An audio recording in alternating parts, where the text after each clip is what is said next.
Hello and welcome back to Digital Assets Daily. Good morning, good afternoon, or good evening, wherever you are in your corner of the world.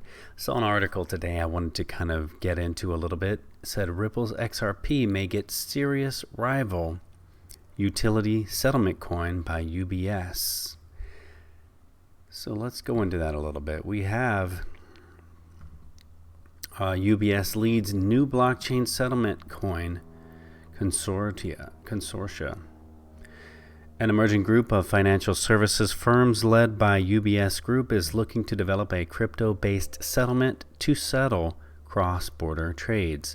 Among the big banks included in the Gang of 14 are, apart from UBS, you have Barclays PLC, Nasdaq Inc., Credit Suisse Group AG, Bank of New York Mellon Corp., Canadian Imperial Bank of Commerce, State Street Bank and Trust Company, Banco Santander SA, Commerce Bank AG, ING Group, NV, the KPC Group, NV, Lloyds Banking Group PLC, Mitsubishi UFG Financial Group Inc., and Sumitomo Mitsui Banking Corp.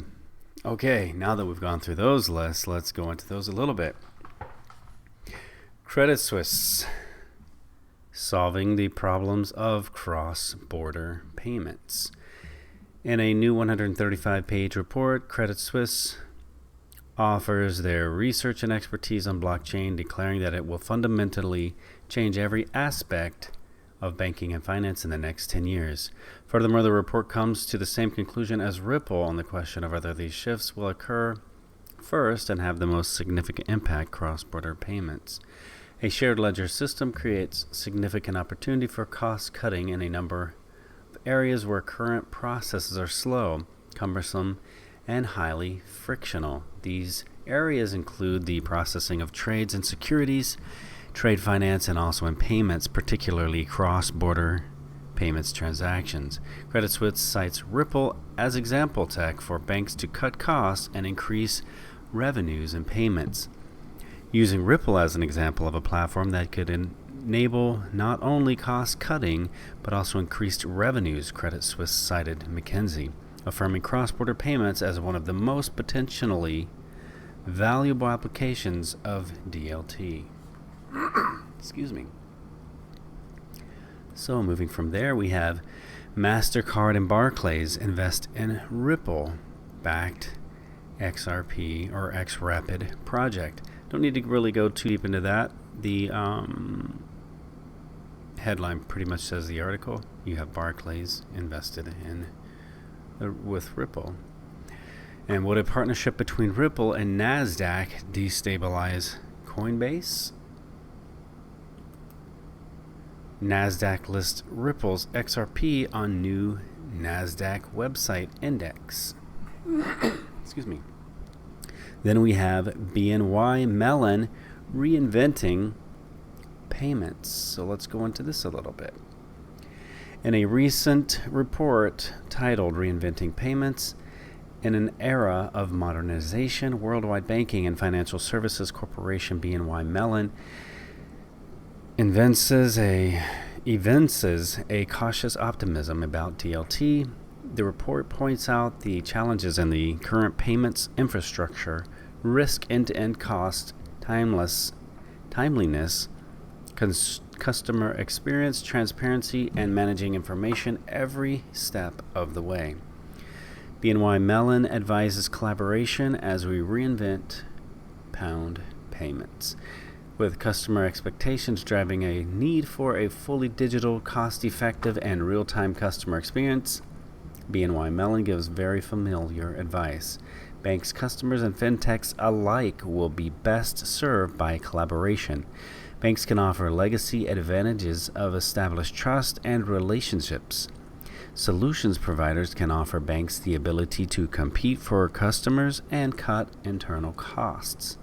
The report suggests that if we work together as an industry, it is very possible that we can deliver that global payment experience within the next 10 years, but we have a lot of work to do before then.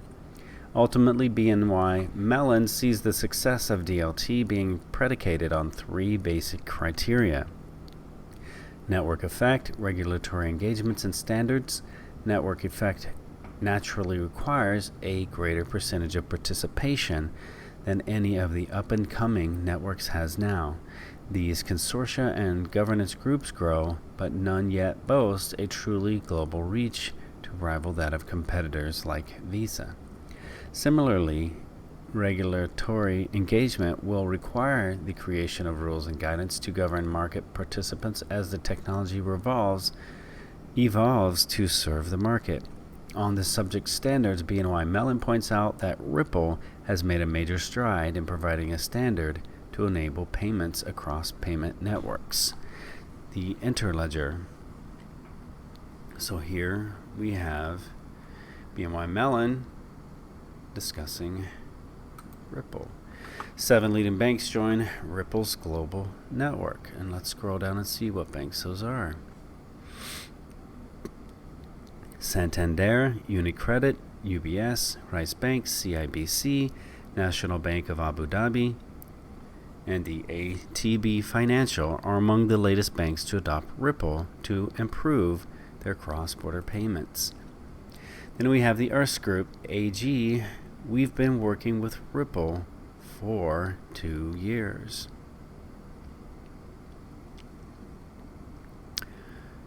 And then Erste Group, what's really exciting with them is it's one of the largest financial service providers in Central and Eastern Europe, serving 15.7 million clients in over 2,700 branches in 7 countries.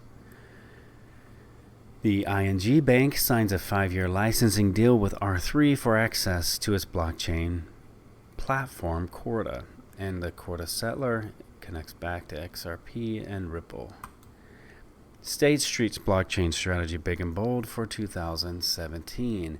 And as we scroll down into the State Street, we have State Street working with the Hyperledger and R3 CEV's Corda.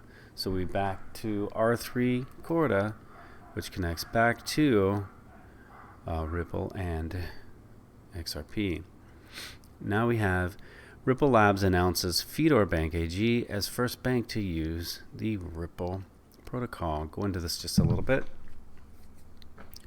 At the time of this was 2014. Ripple Labs introduced Fedor Bank as the first bank to integrate Ripple, the real-time global settlement protocol, by integrating the Ripple protocol into its transaction infrastructure.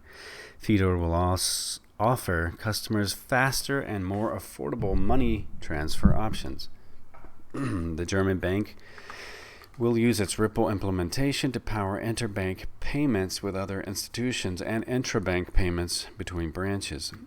Fedor is the first bank to adopt an open payment protocol and one of a growing number of accredited financial entities deploying Ripple for real-time settlement.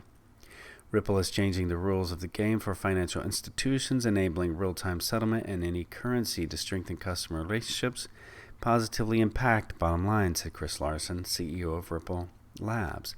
As an innovator and leader in the banking industry, Fedor is using Ripple to define a new standard of what bank can be and how it can serve its customers. Ripple is an open, decentralized payments protocol that enables anything of value to be traded through a global value web. With Ripple, Fedor customers can instantly send any amount of money in any currency at highly competitive rates through existing Fedor money transfer products. Customers engage with Fedor in a familiar manner and are not required to hold separate Ripple accounts.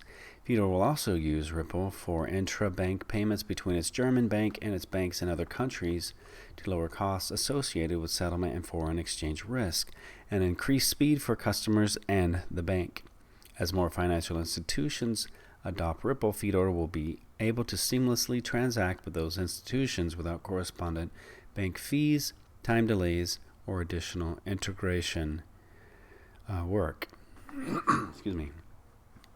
Ripple enables us to securely and instantly send money anywhere in the world at no additional cost and through the same customer-facing products and relationships we offer today, said Matthias Kroner, CEO of Fedor Bank AG. With Ripple, we can deliver a superior banking experience at a fraction of the time and cost traditionally expected of a financial institution.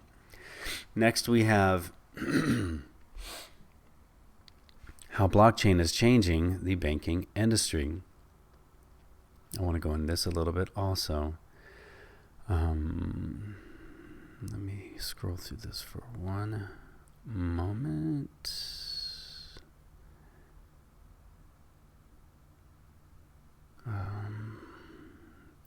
I was looking for something specific.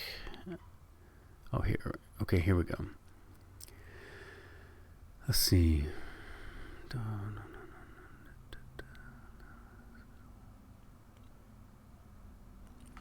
Okay, elsewhere, Ripple's blockchain is being utilized in a coordinated manner by some of the largest banks in the world, which in turn is helping to usher in a new era of virtually instantaneous international bank transfers.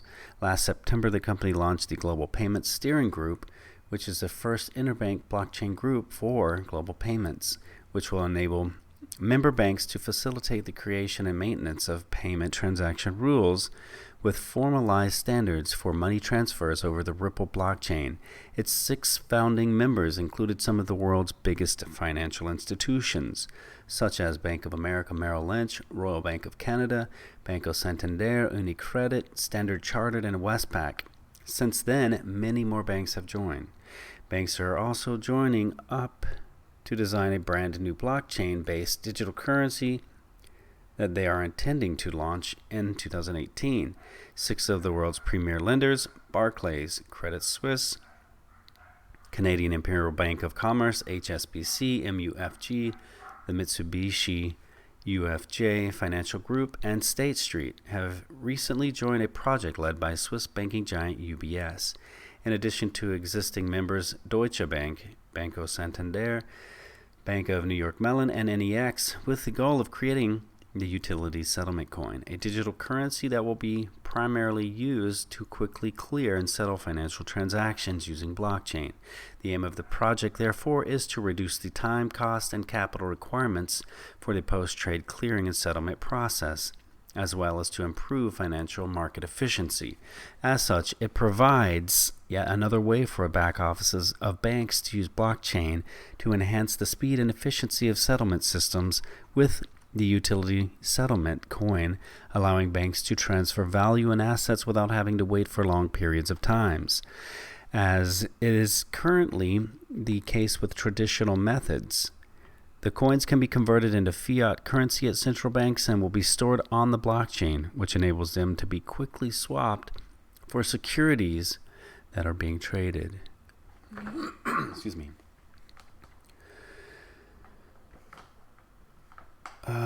Let's see if I can't remember if I wanted to get into this part anyway. It basically just continues to go into every single person in that banking system is working with Ripple and R3. So to me, it's humorous to have it being the Ripple killer. It basically runs on Ripple. So is Ripple killing itself? I mean, that's pretty much the humor in that. I'll include this in the, as always, in the description below. No need to go into it, but again, as we just finished reading, all of those banks, and the list continues, are on the or on the list that's supposed to be the Ripple killer. They run on Ripple, of course.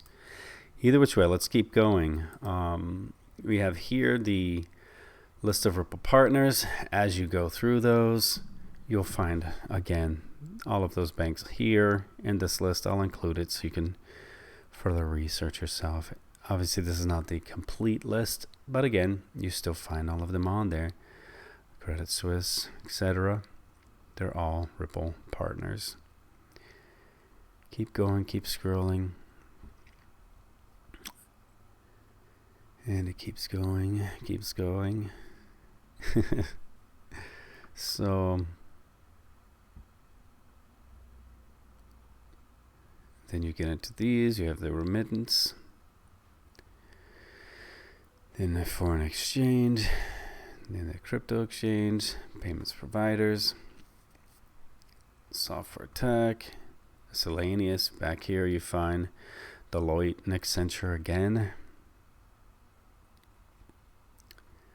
Then here we have another list. Here you find the Accenture again.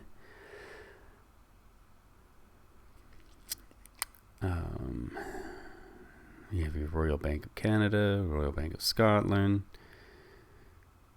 I mean, the list just continues to go on. And they have a rumored list, but we've proven those are already connected them, even on the Citibank on their website.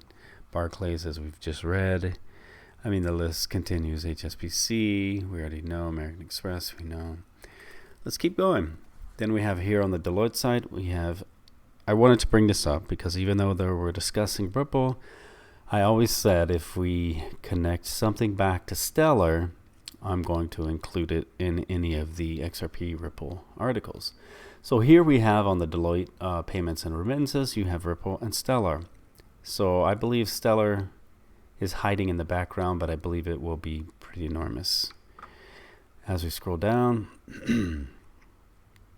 what do we have here again on the Deloitte page? But a discussion on Ripple from direct peer-to-peer payments to seamless cross-currency settlement, replacing legacy FSI networks with the blockchain infrastructure. And then as we scroll down, we have all of the different banking and securities. And then traditional incumbents are partnering with fintech to implement real solutions. There's a partner, Ripple, and we have NASDAQ. Again, going back to the leading article. And then as we come through here, we have Lloyds Bank partners with blockchain platform to streamline trade finance. As you scroll through the article, you have Lloyds, one of the big four clearing banks in the UK. Scroll down, it becomes the partner of Congo. And let's see, then we have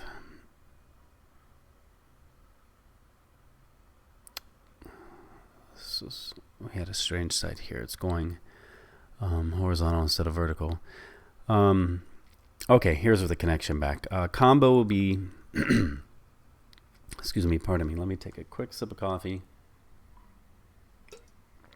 And then we'll continue on here. Comgo will be the first used for energy. The first trades will be crude cargoes in the North Sea, the benchmark setting region for much of the world's crude trading.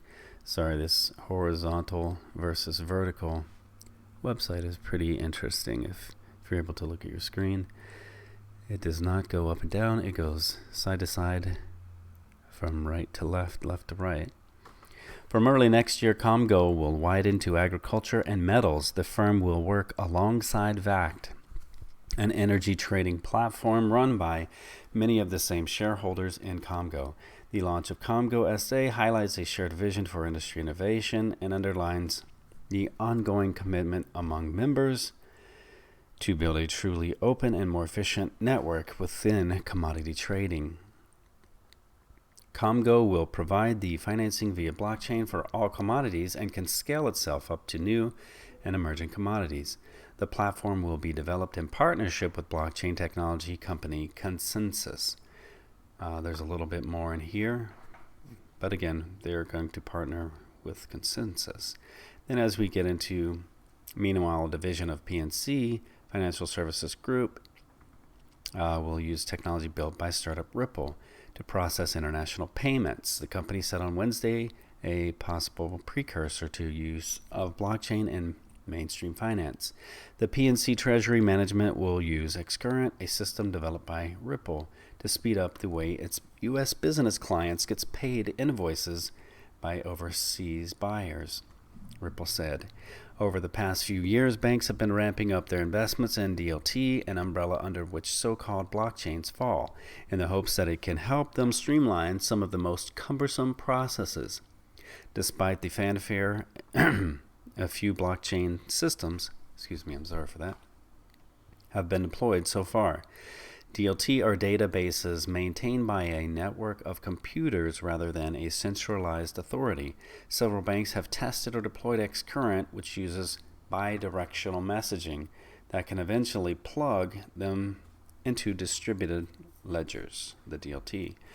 And that is not a distributed ledger itself, Ripple's chief technology officer, David Schwartz, said in June. He added banks were unlikely to use distributed ledgers for payments for now. Ripple is among the most well-known startups that builds blockchain technology, or the software that first emerged as the system underpinning cryptocurrencies. Ripple also champions the use of a cryptocurrency called XRP, of which it holds a large share and which it hopes will be used by financial firms for payments in conjunction with its payment platform, XRapid. All right. And then what do we have here? Meet INATBA, a super team of Ripple, IOTA, Cardano, Consensus, R3, and others. So there again, you have Ripple, R3, and Consensus are all working together. Fifth largest bank in the world, Mitsubishi UFG, explains how using Ripple saves time and money. I don't want to go too much in there. The headline explains the story. And we'll end this video with Sumitomo Mitsui Banking Corporation and Japan Post Bank join SBI Ripple Asia's bank consortium. We'll go into that just a little bit. And again, many of these articles I found directly from the Ripple Insights webpage, which makes it easier to see that they are definitely a partner in working with Ripple. Less than a year ago, SBI Ripple Asia announced the creation of Japanese consortium of banks who will use Ripple's technology for payments and settlement. These set of banks set out to be the first in Japan to conquer the slow and costly pain points associated with sending payments using current rails. A few short months later, the consortium grew to 47 banks that successfully completed a pilot implementation of Ripple to enable real-time money transfers both domestically and internationally, with the goal of going live by year-end. Today, we are happy to announce that the Japan Bank Consortium continues to drive interest among the banking community in Japan, bringing the total number of members to 61, representing over 80% of total banking assets in Japan. All three of Japan's largest banks have now joined the Japan Bank Consortium using Ripple, including Sumitomo Mitsui Banking Corporation, the SMBC, MUFG, and Mizuho. We also welcome Japan Post Bank to the roster of the top banks by assets using Ripple for payments in Japan. I'm going to end it right there with that. That is enough to get the point across. So, coming back to the UBS leads new blockchain settlement coin consortia. Ripple's XRP may get serious rival utility settlement coin by UBS.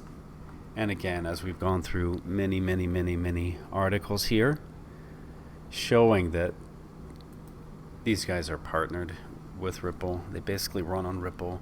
So I would say the threat of that being a Ripple killer, it's a Ripple partner. So again, this is not financial advice. It's entertainment purposes only. Wishing you the greatest of days. We love you and we thank you guys. Until the next one.